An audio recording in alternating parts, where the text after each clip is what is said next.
It was finally here. College, freedom, and my very own apartment. Okay, so it was a slightly dingy 3-bedroom walk-up above a discount mattress store. But it was ours. My best friend Mark and I had spent weeks planning, fantasizing about late-night study sessions. And epic parties. We envisioned a haven of shared dreams and instant ramen. We were young, we were naive, we were in for a wild ride. The moving truck disgorged our lives onto the curb, a jumble of mismatched furniture and overflowing boxes. It felt like stepping into a sitcom, the kind with laugh tracks and wacky neighbors. Little did we know we wouldn't need a laugh track. Our roommates were about to supply enough material for a whole season. Mark wrestled a lopsided bookcase up the stairs, muttering about the joys of manual labor. I surveyed our domain. The living room was small, but it had potential. Don't miss out on our journey. Subscribe to Light Leap Labs for more adventures. Steve, we quickly learned, was a man of few words and even fewer showers. He communicated primarily through a series of grunts, shrugs, and cryptic pronouncements delivered from behind a perpetual cloud of vape smoke. His fedora was his trademark, worn everywhere except inexplicably in the shower. Hunter, on the other hand, never shut up. A human dynamo fueled by Mountain Dew and a seemingly endless supply of nervous energy, he bounced around the apartment like a pinball in a caffeine frenzy. His passions in life were threefold: collecting vintage basketball cards, playing a card game called Magic the Gathering with an intensity that bordered on religious fervor, and leaving empty Mountain Dew bottles scattered around the apartment like offerings to some neon green deity. Our once organized apartment transformed into a chaotic collage of their personalities. Steve's dirty dishes piled up next to Hunter's sprawling card game tournaments. Mark and I exchanged bewildered glances. Living with Steve and Hunter was like being trapped in a bizarre reality show, one where the challenges involved navigating a minefield of dirty socks, deciphering Steve's grunts, and trying to have a conversation over Hunter's running commentary on his card game.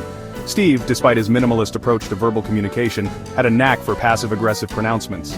Hunter, bless his heart, was oblivious to any slight, too caught up in his world of slam dunks and magical creatures to notice the subtle cues of human interaction. One particularly memorable incident involved Steve's fedora, a rogue hairball, and the unfortunate demise of my last box of instant ramen. Mark and I developed a system of nonverbal communication, a series of eye rolls and sighs that spoke volumes about our living situation. We learned to navigate the minefield, to carve out small pockets of sanity amidst the chaos. It's amazing how quickly you adapt to even the most bizarre circumstances. We learned to decipher Steve's grunts, translating them like some ancient forgotten language. A low growl usually meant he was out of vape juice. A sharp intake of breath followed by a sigh indicated displeasure, usually directed at the state of the kitchen sink. We even managed to teach him the art of using a trash can. Hunter, we discovered, was a surprisingly good cook when he wasn't fueled by Mountain Dew. He could whip up a mean batch of pancakes, and his spaghetti sauce was legendary, even if it did involve an alarming amount of garlic.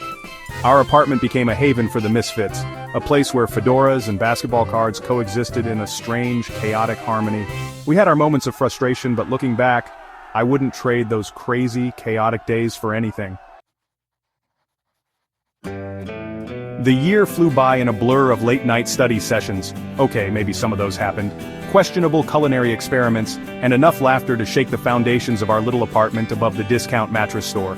We learned that sometimes, the best things in life come in the most unexpected packages. Sometimes those packages wear fedoras, drink Mountain Dew like it's going out of style, and have an uncanny ability to attract chaos. As we packed up our belongings, preparing to move on to the next chapter of our lives, I couldn't help but feel a twinge of sadness. We were leaving behind the apartment, the chaos, but we were also leaving behind a unique and unforgettable chapter of our lives. Steve, in a rare moment of eloquence, grunted something that sounded suspiciously like, "See you around, guys." Hunter, ever the optimist, gave us a high five and said, "Don't be strangers, come back anytime for Mountain Dew and Magic the Gathering." And you know what? We just might. After all, you can't put a price on good friends, good memories, and the kind of laughter that only comes from surviving a year with roommates like Steve and Hunter. Our sitcom might be ending, but the memories, like a faint scent of Mountain Dew and vape smoke, would linger on. Don't forget to subscribe at Light Leap Labs for more adventures and stories.